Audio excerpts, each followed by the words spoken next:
Have you ever wondered what happens when someone steps away from an industry as public, sometimes as controversial, as the adult film world? Well, today we're doing a deep dive into someone truly fascinating, Kristara Barrington. Her career was complex, sometimes controversial, and ultimately, well, pretty surprising. Yeah, so our mission here is to unpack her remarkable life. We're drawing from, a whole stack of sources. There's a listing from Adult Video News magazine back in March '86, biographical stuff from sites like Praybook, Wikipedia, and also transcripts from YouTube channels, Retro Glamour, Retro Icons, plus film databases, of course. We want to explore her role in the '80s adult film scene, definitely, but also her really extraordinary journey after she left the screen. Right. And what makes Kristara's story so compelling, I think, is how she navigated this really transformative time in entertainment. I mean, that whole period dramatically changed how adult films were made and seen. And then she just consciously chose a completely different path for herself afterwards. It's a real story of, personal agency, reinvention. Okay, so let's start at the beginning. Kristara Barrington, born November 22, 1965, in New Orleans, Louisiana. Although, it's worth noting, one source, Retro Icons, actually lists her birthday as May 22nd, 1965. So, a little bit of mystery right off the bat. Her background is also pretty compelling. She had an American father and a Korean mother. This gave her what sources call striking Eurasian looks. Yeah, and that mixed heritage was really quite unique back then. The industry was, well, overwhelmingly white. And our sources point out this actually allowed her to be quite versatile, playing both Asian and sometimes European roles. Right. She spent a lot of her childhood in Chicago, apparently, before moving out to Los Angeles in 1983. And that's when she entered the mature film industry. And her look, combined with, a certain charisma, it just made her an instant hit. You have to think, diversity was so limited then. Her distinctive appearance really helped her stand out. She wasn't just another face. Definitely stood out. And her career really took off right as the whole industry was changing massively. People often call the '80s a transformative era, maybe even a golden age for mature films. And a big reason for that was the VHS revolution. Oh, absolutely. VHS changed everything. Suddenly, these films were way more accessible, not just in adult theaters, but in people's homes.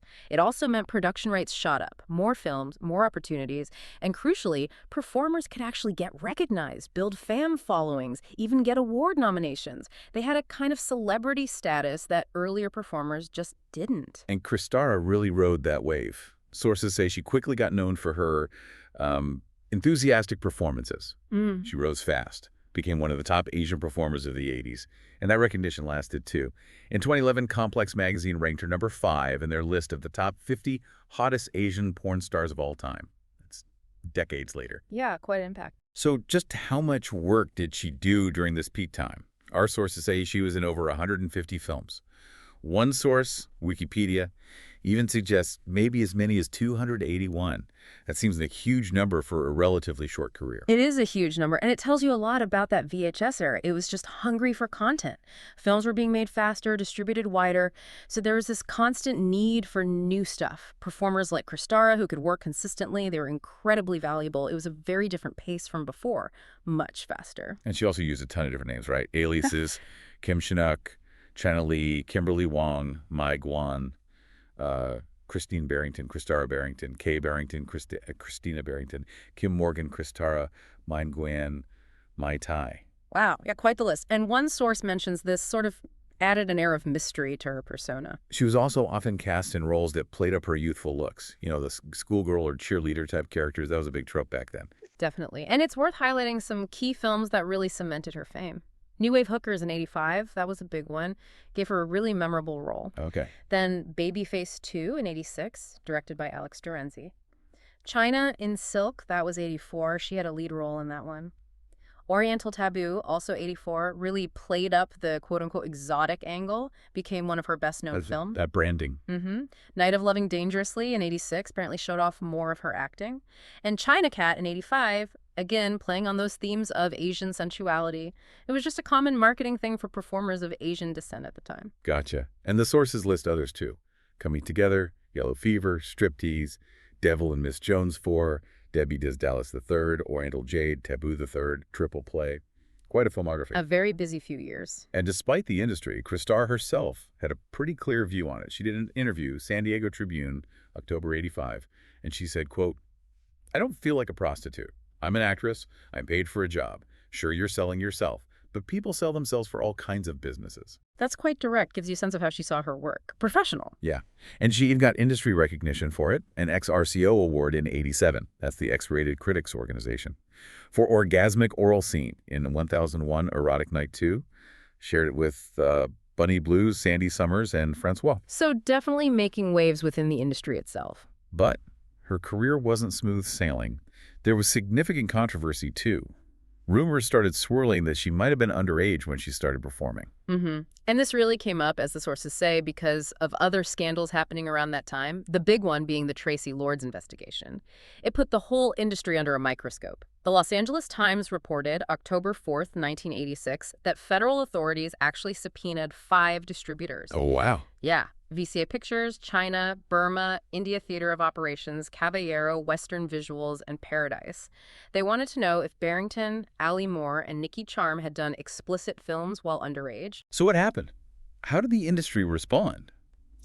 Well, VCA's lawyer, Mike Mayock, said they recalled Barrington's early films, just as a precaution. But he also stated he was confident that she was 18 at the time of her first VCA film in 1983. Right. And part of what fueled all this speculation, unfortunately, was that 2-year discrepancy in her birth date we mentioned earlier. Different sources, different dates, even though most sources we have point to 1965. So that age question was a big cloud. It was. And beyond that, she faced other challenges just by being one of the few prominent Asian American actresses then. She often got typecast, put in films with these, exotic titles, frequently playing Asian seductress or kind of submissive roles. That sounds incredibly limiting. So dealing with the underage rumors and the stereotyping. Exactly. A lot to navigate. But, despite those challenges, the sources emphasized she really did make a name for herself. She absolutely did. And you can argue she paved the way, in a sense, for later performers of Asian descent. How so? By breaking the mold? Or just by being visible despite it? I think it's more the visibility. Her success showed there's a place, an audience for performers who weren't white. Even if the roles themselves were often stereotypical, her sheer presence and popularity opened a door. It challenged the homogeneity, Okay, that makes sense. So after all this intense period, what happened next? She retired. Sources say 1987, or generally the late 1980s. Right, and it's interesting because her films kept coming out for a while after she stopped working, which apparently created this false impression that she was still active. It's just how VHS distribution works. Sometimes there was a backlog. And unlike some others from that era who maybe stayed in the public eye somehow, Kristara just vanished. Pretty much. She chose a very private life. Our sources are clear there's very little confirmed info about what she did right after retiring. It makes her kind of an enigmatic figure from that time. No solid reports on her post-film life for a long time. But then there's this really intriguing part. The widely believed story about what she did next. It's believed she pursued a long-held interest in veterinary medicine.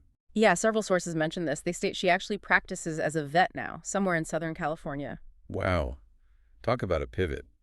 From adult film star to a quiet life as a vet. It's quite the journey. From film star to, as one source puts it, a happy life of obscurity outside of the industry. So looking back then, what's her legacy? A relatively short time in the industry, but a lasting impact, definitely, especially for representation, like we talked about.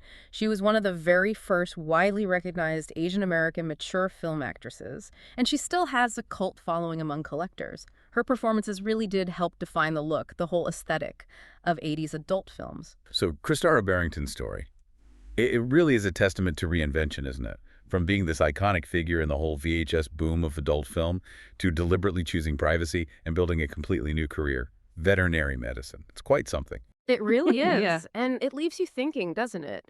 What does her story tell us about the narratives people create for themselves, especially when they decide to step away from the public eye, redefine their whole purpose in a totally different world? How much control does someone actually have over their own legacy, especially when their early path was so marked by things like stereotypes and controversy? It's a fascinating question about agency.